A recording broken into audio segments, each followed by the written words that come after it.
বাবার দোয়া। দেখা যাক শেষ পর্যন্ত কোন দল সফলতা অর্জন করেন। গ্রাম বাংলার ঐতিহ্যবাহী নৌকা বাইশ প্রতিযোগিতা এখানে কিন্তু ভাগাসিংহের লড়াই হচ্ছে। আর দর্শকরা করতালির মাধ্যমে স্বাগতম জানাও, সবাই করতালির মাধ্যমে স্বাগতম জানাও।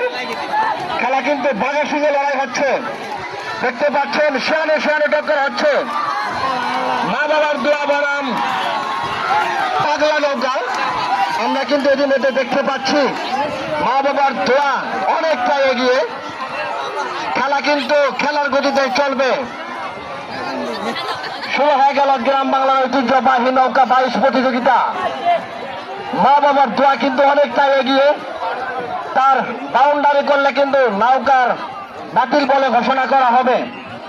আপনারা জানেন গ্রাম বাংলার ঐতিহ্যবাহী নৌকা বাইশ প্রতিযোগিতা নৌকার প্রথম সিট আমরা দেখতে পাচ্ছি। ইতিমধ্যে কিন্তু মা বাবার দোয়া বিশাল ভাবে জয়লাভ করলেন।